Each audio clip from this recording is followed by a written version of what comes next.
kunja bihari Gopi jana balabha Jaya Girivanadhari Gopi jana balabha Jaya Girivanadhari Yasoda Nandana Braja Jana Ranjana Yasoda Nandana Braja Jana Ranjana Yamuna Tira Bonachadi Yamuna Tira Bonachadi Jaya Radha Madhava Jaya Kunja Bihari Jaya Radha Madhava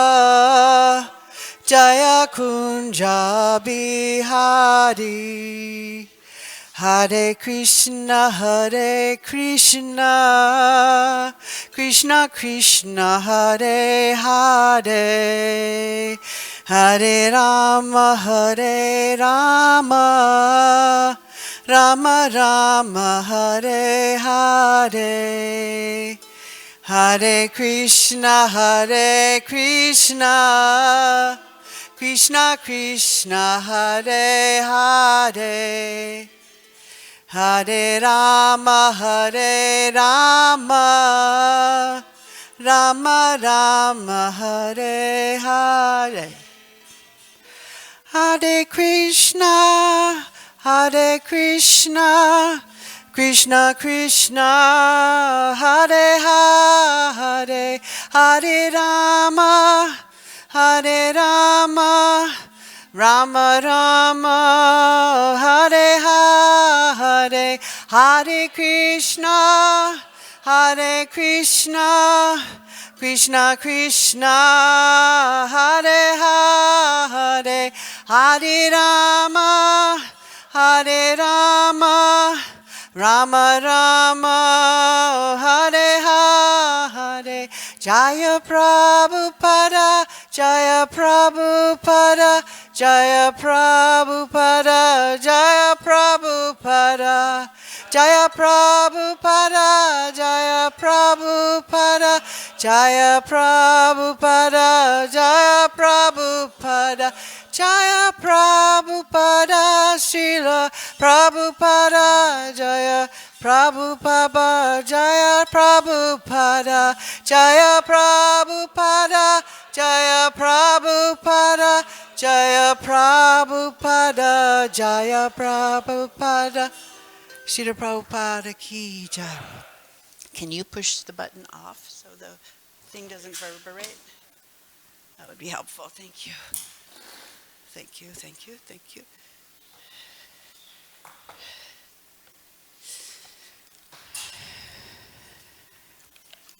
Jayam Vishnupad Paramahamsa Parivrakacharya Astadata Satasishimad Abhaychar Narvinda Bhaktivedanta Swami Prabhupada ki jai.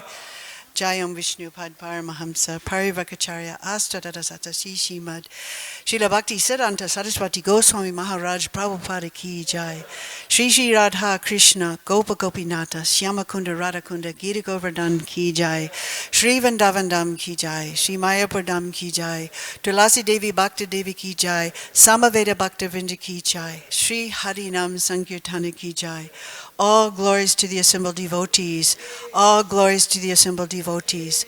All glories to the assembled devotees. All glories to Shri Guru and Shri Garanga. All glories to Srila Prabhupada. Om Namo Bhagavate Vasudevaya.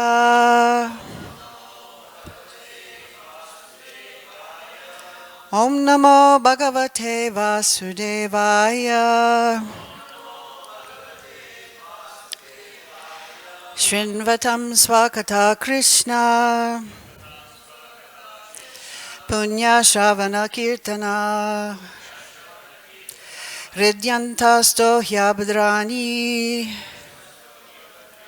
Vidhunoti Suhrit Satam Nasta Prayeshu Abhadreshu Nityam Bhagavata Sevaya Bhagavati Utamo Shloke Bhaktir Bhavati Naistiki. Sri Krishna, the personality of Godhead, who is the Paramatma Supersoul in everyone's heart, and the benefactor of the truthful devotee, cleanses the desire for material enjoyment from the heart of the devotee who has developed the urge to hear his messages, which are in themselves virtuous when properly heard and chanted. By regularly hearing the Bhagavatam and rendering service unto the pure devotee, all that is troublesome to the heart is practically destroyed, and loving service unto the glorious Lord, who is praised with transcendental songs, is established as an irrevocable fact.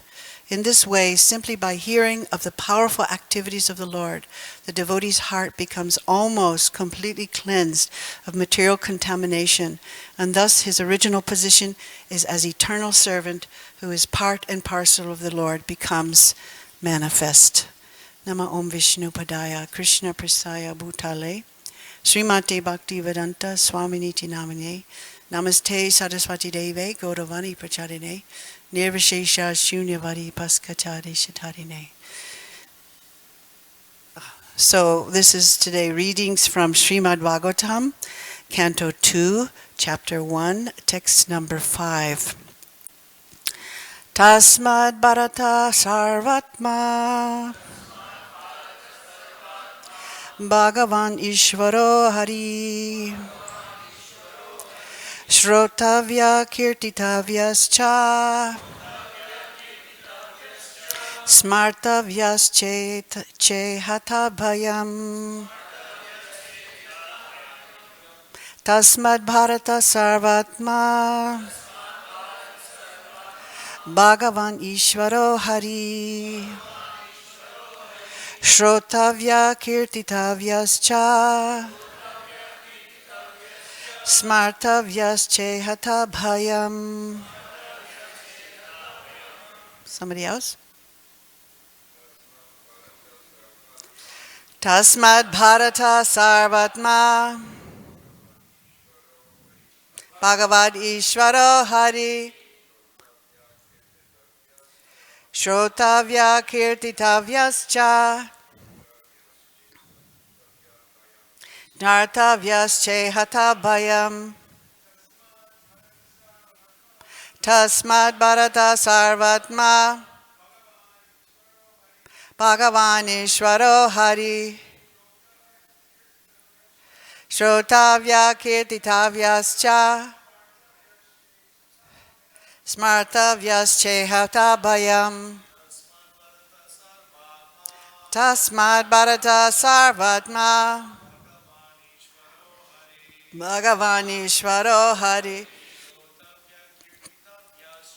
Shrotavya Kirtitavyascha Smartavyasche Hata Bhayam. Somebody else. Tasmad Bharata Sarvatma Bhagavan Ishvaro Hari Shrotavya Kirtitavyascha Smartavyasche Hata Bhayam. Ladies. Padmana Bhagavan Ishvaro Hari Shrotavya Kirtitavyascha Tesaryache Hata Bhayam. Tasmad Bharata Sarvatma Bhagavan Ishvaro Hari Shrotavya Kirtitavyascha Smartavyache Hata Bhayam. Tasmad Bharata Sarvatma Bhagavan Ishvaro Hari Shrotavya Kirtitavyascha Smartavyasche Hata Bhayam. Tasmad Bharata Sarvatma Bhagavan Ishvaro Hari Shrotavya Kirtitavyascha Smartavyasche Hatabbayam Tasmat.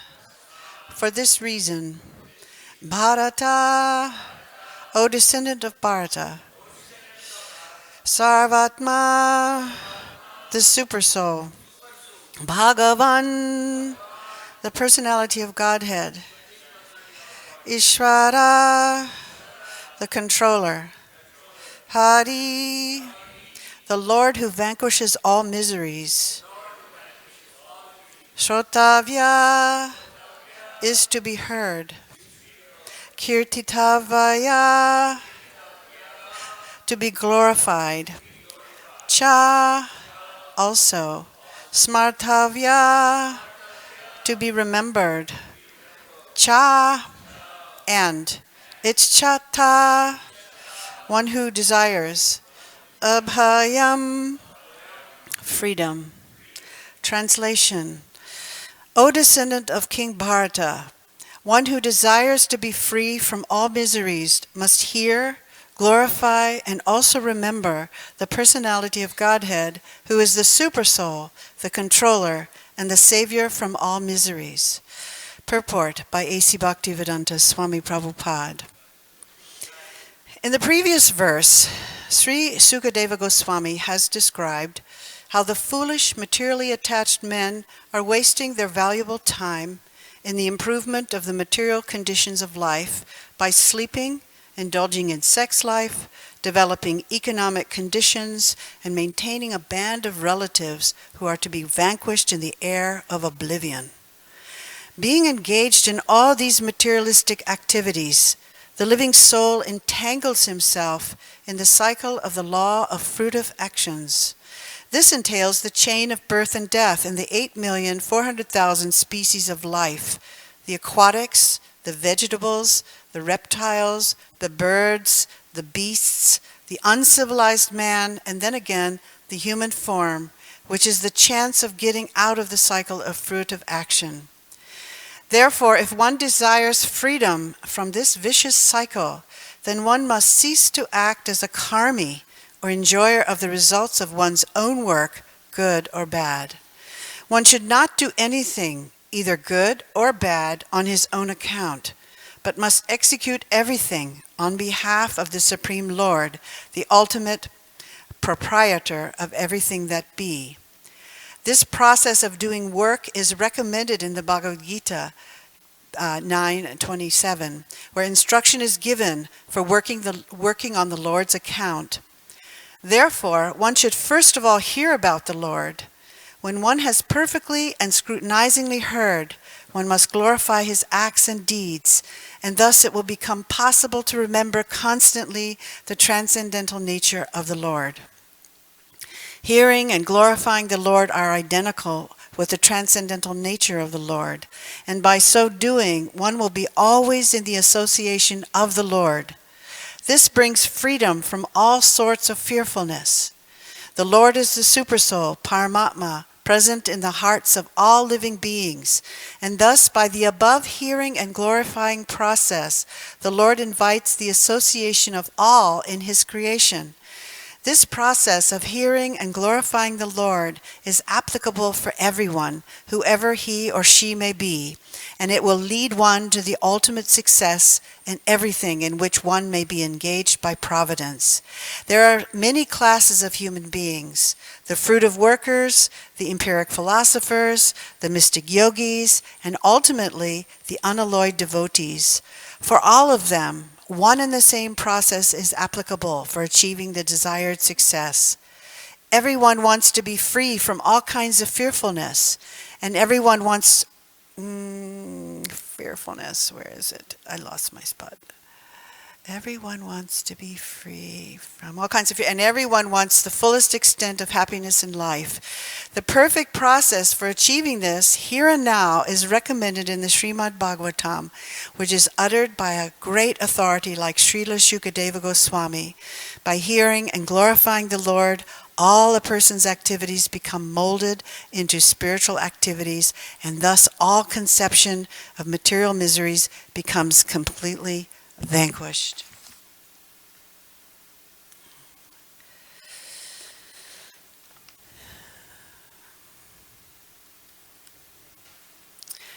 So, this particular text is lifting up the reality that this material existence is really miserable. It's a miserable condition. And it is described here that there are threefold miseries. What are they exactly, these miseries, as outlined in the Srimad Bhagavatam? Who can tell me? What are they? Okay, what is that? Okay, one's body and one's mind. What else? The sufferings. Adibhotik, what is that? Yeah, other beings. And adidevika? Environment. Okay, miseries arising from like natural disasters and things that you don't really have control over, or you may not think you have control over. So Prabhupada explains that the conditioned soul, he becomes very morose due to all these different kinds of miseries, and therefore they're always filled with lamentation. Prabhupada explains that sometimes all three of these miseries attack at the same time. Sometimes they attack one at a time. So you may not have complete all miseries, all these three miseries attacking, but very often it happens. Sometimes it's just your mind that's bothering you, or your body that's bothering you, or other people are bothering you. And sometimes there's just really bad weather, just really uncomfortable weather. For example, someone may feel grief because they lost a loved one, or the mind is telling you all kinds of untrue things, or our body becomes injured in some way. I have an injured knee that just is not going to heal. I just have to accept that that's going to be part of my reality. And there's a misery having a knee that just doesn't bend. And that's a misery of my body. And sometimes a person becomes a victim of a natural disaster like an earthquake. We've had that here in LA many times. Or a flood, or freezing cold, or scorching heat. And these are miseries coming from the demigods or natural forces, and they cause such disasters. Sometimes when a natural disaster strikes, like in an earthquake where a whole building collapses, and you are underneath that rubble, or a flood happens and your house fills up with water, and you might be up to your neck in water, and your life is very precarious at that moment because you don't know if you're safe. And in such a natural disaster, you may be hurting if you have a whole building that's fallen on you, and then you may be at the same time be feeling a lot of anxiety because this has happened, and you're wondering, what now? How am I going to survive? And you may be feeling a lot of sadness from such a disaster. And then there may be other people who have experienced exactly the same disaster like you in the earthquake, and they're suffering in the same way. And you and I know when we are suffering, even if we're too tired, we tend to be mean. We're not showing each other our best selves. And so particularly in a disaster where everybody's suffering, you're going to get some suffering from each other as well. Sometimes people can be very caring because they want to help, but usually those are the people who aren't suffering in the midst of the suffering. They're coming from outside and they're feeling well fed and they're feeling comfortable, and they're going to give you some help. Like the Red Cross, they fly in for 2 weeks and then they go away to their comfortable room. So it's natural for the conditioned soul to struggle for survival and to think about saving themselves first. So when we're all in a disaster, we're all thinking, how can I save myself and my family first? And people will do almost anything to ensure their own survival. It's such a basic human need. So in this way, it is possible for a person to experience all three of these miseries at the same time. And it's a really, really miserable condition to be in. Now, Prabhupada, he refers here to the conditioned soul who suffers these threefold miseries. And we may be wondering why, as a devotee of Krishna, we also suffer these threefold miseries. After all, we're taking care of Krishna, taking shelter of Krishna, and he's taking care of us. So why are we suffering these threefold miseries? Who can answer? Take a shot. Why are we suffering anyway, if we're devotees? Yeah. Karma? Who else? What else? We're in the material world, yeah. Yeah. We're all in the we're all living in this yellow submarine of the material existence, right? And on the one hand, we're not these bodies. We're living inside of these bodies. And so we're aware of the sufferings that afflict our bodies and mind, and we're mixed devotees on top of that. It takes about 30, 40 years to chant purely, so as long as we're chanting offensively, we're still going back and forth between our bodily identification and our spiritual identification. On the other side, besides our bodily identification, we're actually filled with Sat Chit Ananda. That's who we really are. We're perfect, pure spiritual beings filled with eternal knowledge and joy. But sometimes we don't feel that joy. It doesn't feel so joyful. And on the other hand, our conditioned nature is envious of Krishna. We want to control. We want to enjoy and be the friend of everyone. And therefore we naturally become victims of the sufferings of our own mind. We suffer from our own body and mind. We become hurt by the words and actions of other people. And we become afraid when we experience such natural disasters, forgetting that Krishna is actually a real friend and protector and that he is in control. Recently, I heard a lecture of Prabhupada, and he had a questions and answers session. And there was a little boy who raised his hand. It's interesting, as I listen to Prabhupada's lectures, how often children will ask a question.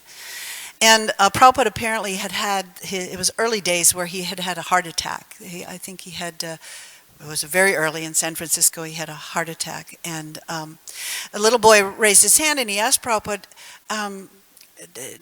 did you feel pain when you had your heart attack? And Prabhupada answered him straight back, why not? And the boy said, well, because you're a self-realized soul who is transcendental to material suffering, so I thought you wouldn't feel any pain. And then Prabhupada understood the gist of the boy's question, and he explained, well, yes, I felt pain, a little pain. He kind of said, a little pain, I guess not to scare him. Yes, I did feel some pain. But I knew that Krishna was there with me. And I also felt comfort knowing that. So I wasn't afraid. And because I knew that I was in the hands of Krishna, that minimized my pain. So much of pain is mental. It's not as much physical as it is mental. If you add physical pain to fear and anxiety, it becomes very, very dramatic. So in this way, we can take an example from Prabhupada, who's a liberated soul. He's more than a liberated soul. He's a self-realized soul. That when we rest ourselves in Krishna's shelter, knowing that he is there, then the suffering soul becomes minimized.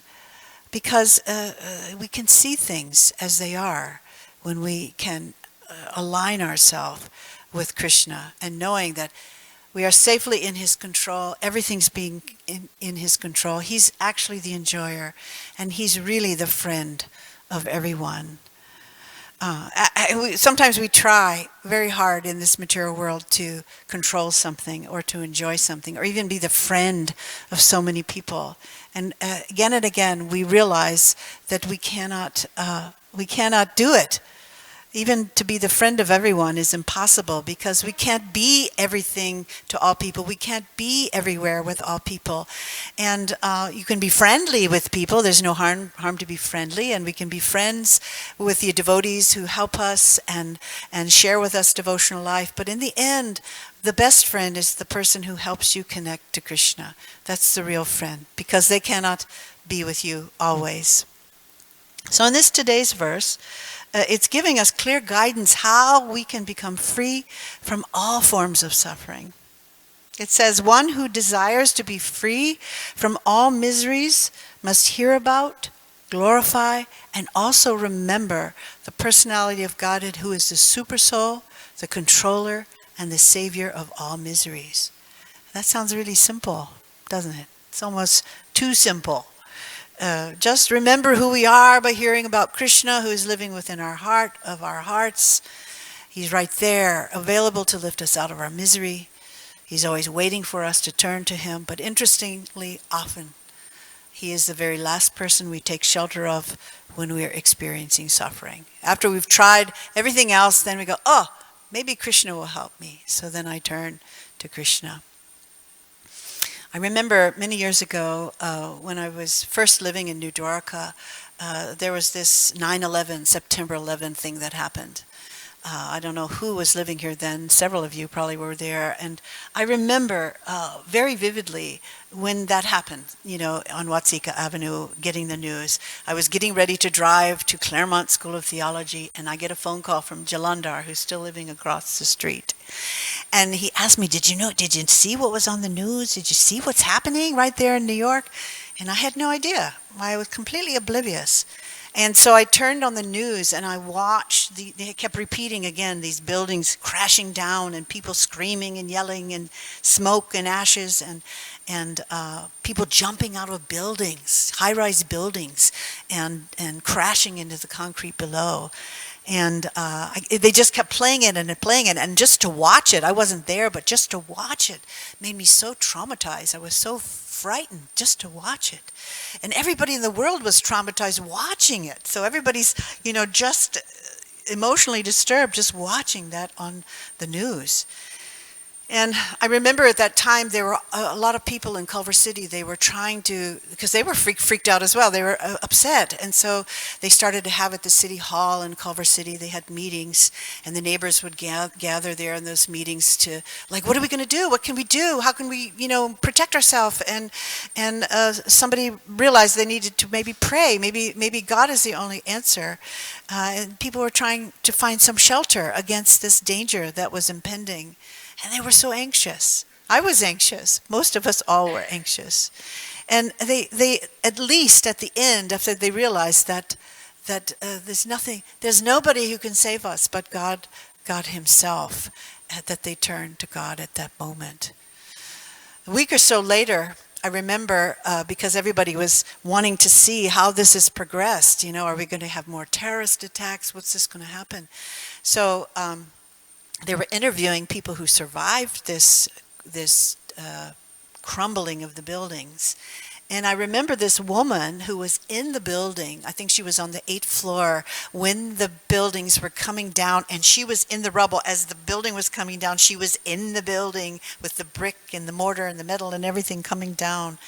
And but she lived through it. She collapsed under the rubble in the midst of that and lived to tell her tale. And she tells how she remembers falling along with the whole building. And then as she was going down, she started to pray, God, please help me, please save me. And she found herself on the bottom of this rubble, every bone in her body completely broken. And amazing that her spinal cord was not broken in all of this, because that would have been a likely thing to happen. And but that was saved. Her spinal cord was not crushed. And she said that as she began to pray, she continued praying. It was almost like a chant. She continued to pray until everything stopped and it became quiet, and it was just smoke and dust. And she was underneath all of it, could see some little light through the rubble. And she started to call for help. Help me, anybody, if you can hear me, help me, God help me, somebody. She just kept crying for help. And eventually some dogs came sniffing around. I guess they had some sniffing dogs, I don't know what you call those, they're rescue dogs. And she started to, with a little energy, help, and they let her out. And, as I think about that, I never forgot that story. I thought, oh, what a story to live through that, and to have such a faith that even in such a calamity, Krishna is right there with you. It's a testimony of a person who has a lifelong practice of depending on Krishna. She must have had a deep faith, a life of faith that in that moment she was not so overwhelmed with fear that she could call out in this difficult time. It's not possible for a person to remember Krishna during such a difficult time unless they've practiced remembering Krishna throughout their life. So this verse is telling us how we can always remember our position in relationship to Krishna. And that is by constantly, and that's not just sometimes, constantly hearing about and glorifying the Lord, who is seated right here. He's right here within our hearts.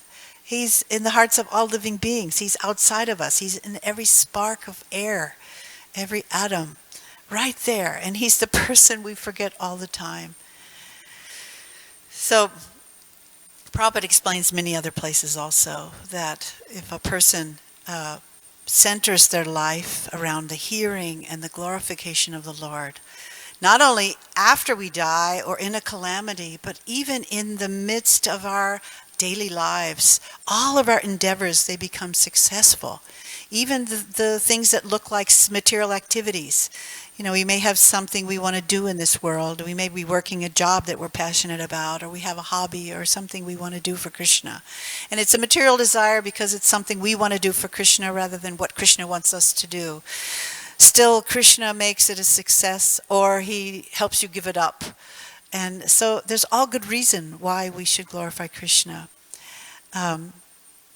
Christians are pretty good at this in the sense that they simplify their prayer with just thanking Krishna for what he's given, and also asking for guidance and asking for help. And perhaps because it's in English, you know, we make that connection. Actually, I'm praying directly to the Supreme Lord. And chanting Hare Krishna is a chant. It's a prayer. It's praying, please engage me in your service. I don't want to just serve myself. I know that if I serve you, that all things will become wonderful in my life. Please just let me surrender to your will. Let me know your will. Let me have guidance and have the strength to do it. So the reason we suffer as devotees is because we are still, that conditioned part of ourself is foolishly materially attached. We are still wasting a good bit of our time. We're trying to improve our material condition in some way, even a little way, to try and improve our sleeping condition or our different forms of sense gratification, which are all different forms of subtle sex life, you know, fame, profit, distinction, love, friendship, society. That's all various forms of sense gratification. We try to gain some kind of financial security. We try to maintain our relatives, well, you know, as our main purpose, knowing that very soon they're going to die. It's just a matter of time. And we may be okay for a while, maybe 10 years, 20 years, it's going to go on, predictable, life is normal. And all of a sudden, boom, boom, boom, boom, everything changes. My father died last New Year's Day. Many of you know that, it's old news. And my mother I'm living with her, and she's 91, and a widow.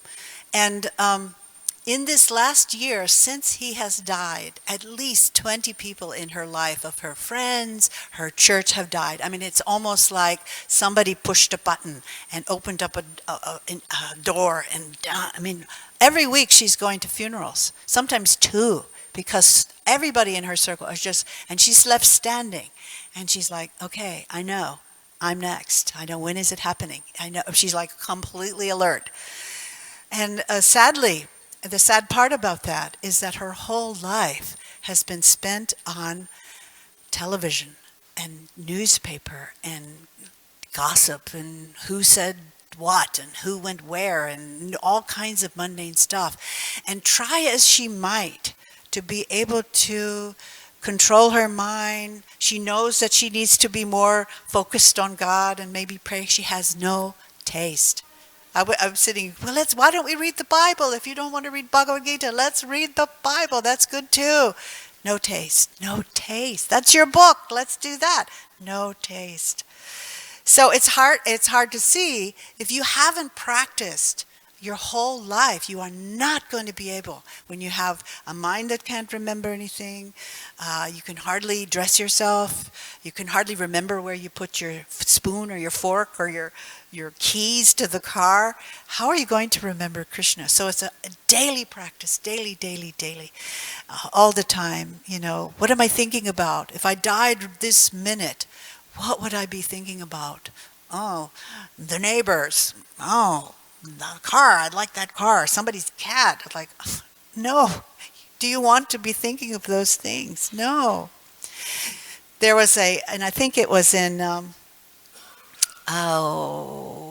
Sundar's book. I think it was his book, because that was a recent book I read, and on pastimes of Prabhupada, where he was his servant, and they had been traveling with Prabhupada, and Prabhupada used to laugh a lot about Dr. Radhakrishnan. If you hear in his lectures and conversations, he's a lot of times criticizing him because he was an impersonalist. And somehow or other, Prabhupada had the opportunity to have a meeting with Dr. Radhakrishnan. And he went to their house, their personal home. And Prabhupada was already revved up, to have this heated conversation with somebody who'd been criticizing a whole lot for a long time. And his wife came to the door, knowing that my husband is a famous man. And Prabhupada is also a famous man. He's a famous teacher. And now they're going to come together. But she knew. She was actually very embarrassed, because she knew that Dr. Radhakrishnan, that everybody thought was so great, he had become so fragile due to old age, that he wasn't going to be the person that Prabhupada had thought he was going to meet. So she invited Prabhupada in and his servant, and they sat down. And Dr. Radhakrishnan, he came out, but he could barely walk, and she had to help him to get to the couch. And he sat on the couch, and Prabhupada was like eagerly waiting to have this conversation. And she said he is no longer able to practically talk. He couldn't even engage with Prabhupada. So he extended his hand to Prabhupada, and he said, "Please bless me, please praise for me." That's all he could say. And Prabhupada could understand by seeing him that the man's mind had become so vacant and so incapable at this moment. And they left. So when they got back in the car, Prabhupada turned to, I think it was Shamsundar, it could have been Harisari, but anyway, he turned to him and he said, "Yes, and this is what happens when you have used your whole for your whole life, your mind for nonsense. At this moment, now you have nothing. You have nothing left." So we're trying to, all of us, purify our attachments by using them in Krishna's service. We're mixed devotees. But until we really fully surrender to the Lord, who is the supreme controller, the supreme enjoyer, and the supreme friend, we will not be free from all miseries. Full surrender, it means absorption. It means to be so absorbed in Krishna that we don't even notice there's cold or heat or hunger. We're just too busy. I did a research for a talk I'm going to give in Melbourne next week, and about all the interviews of Prabhupada and his friends and godbrothers before he came to the West. And one thing they noticed about Prabhupada, one servant of Sridhar Maharaj noticed that he would sit all day with Sridhar Maharaj and totally forget to eat. They would be like, they start at 9 in the morning, or maybe it was even earlier, and they would just sit and talk about Krishna the entire day. And as a servant, he would get upset because he would say, "Look, I'm hungry. It's 1 o'clock already. Stop talking." And Prabhupada would have to pause to get him something to eat so they could continue their Krishna Katha. And we have the example also in Srimad Bhagavatam of Lord Rishabhdev, how absorbed he was that people would pass stool and urine on him and throw garbage at him.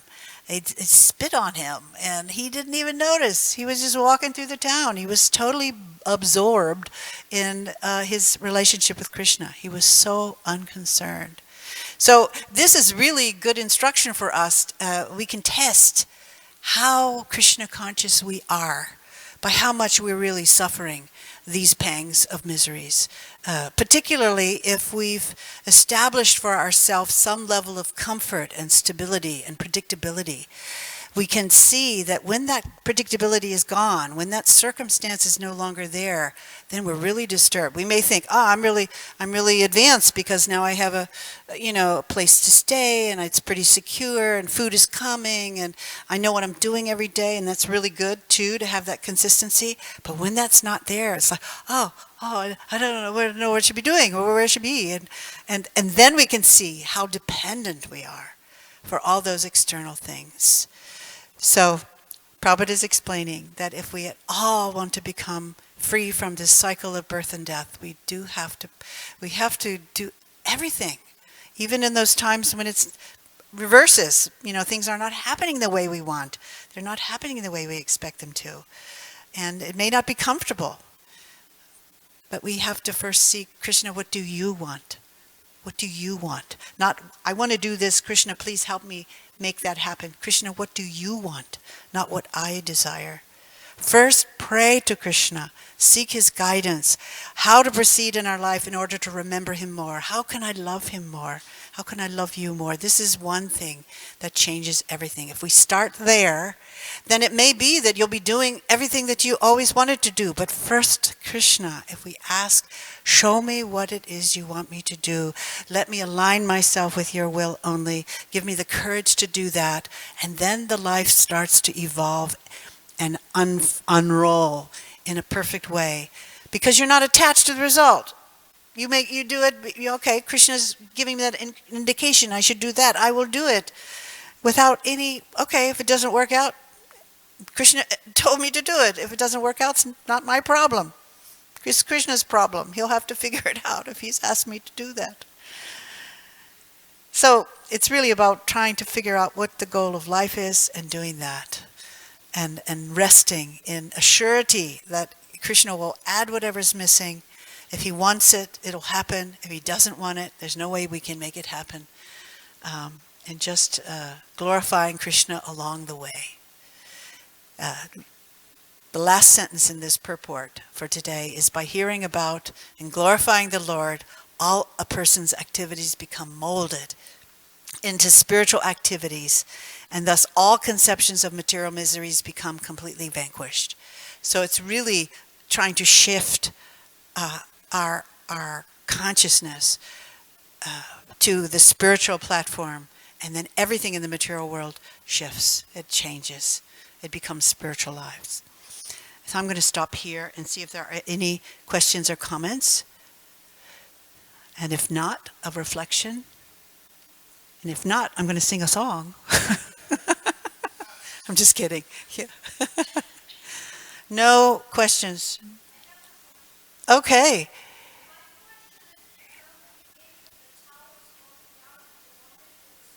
Yes.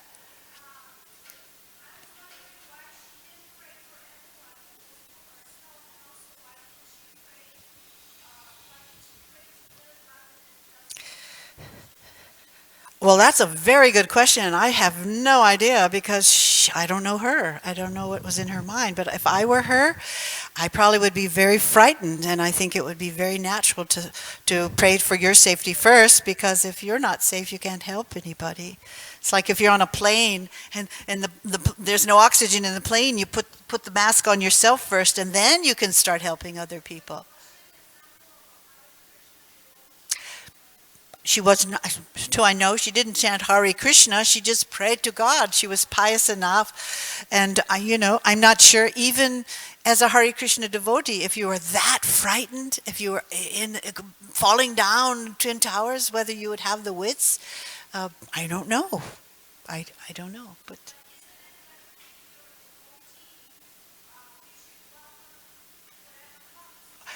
Great idea. True, you can do it. It's a good idea if you can do it. But you have to do what you can. And not everybody is at that level of.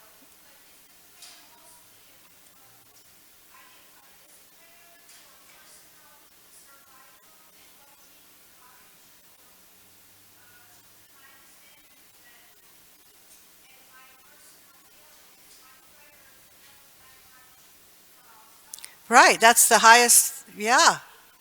Yeah. We really should be praying for love. Let me love you more. Let me remember you more. Let me chant more for you. Let me serve you more. That's the prayer.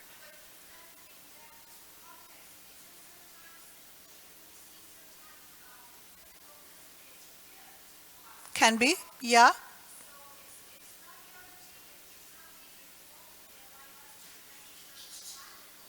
Right.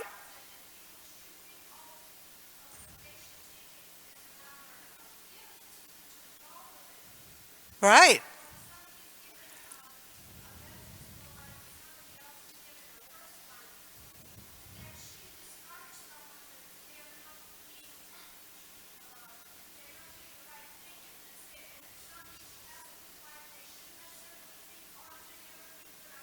Oh no, I didn't say, I really didn't say that. My point was that whatever situation you're in, it changes everything if we pray and chant and glorify Krishna. Whether you have a great situation or a bad situation or an uncomfortable situation or a pleasant situation, all good reason to chant Hare Krishna and glorify Krishna.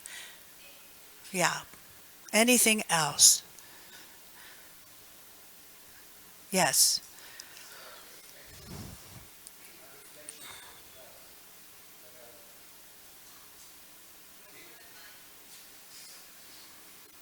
Who's got the mic? I don't have a mic. What happened? Batteries are dead. You say it, I'll repeat it. What?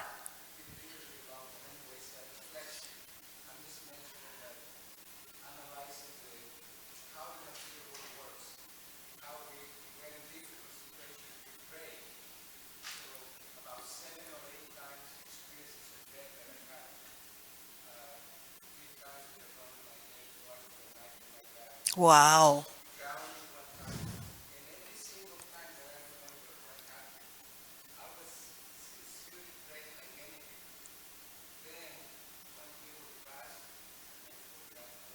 Yeah.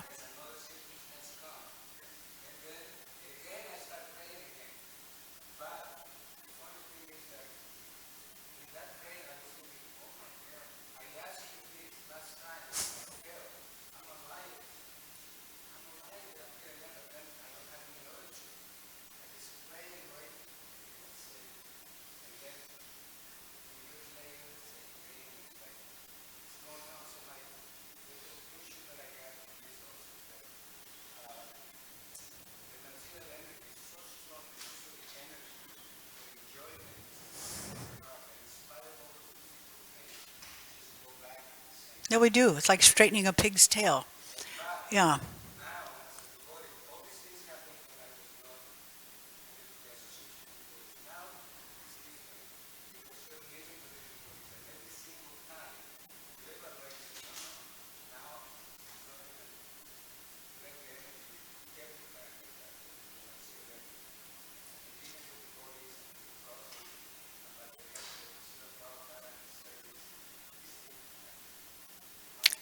Yeah, and there's a special energy, when we take shelter and associate in this environment. There's an energy that takes over, and Prabhupada said that many times. This, we are praying. We're praying to Krishna. He's given us shelter here in this holy dham, and so we really all are obliged to serve because he's giving us this shelter. So each one of us needs to be doing something, to pay that debt because Krishna is already giving shelter. So Prabhupada said if we don't remember Krishna at a time like that, Krishna will remember us. That's all good hope for us. Anything else? Oh, wait just a minute. He has something over here. Yeah. Ugh, you'll like the harp. Okay, thank you very much.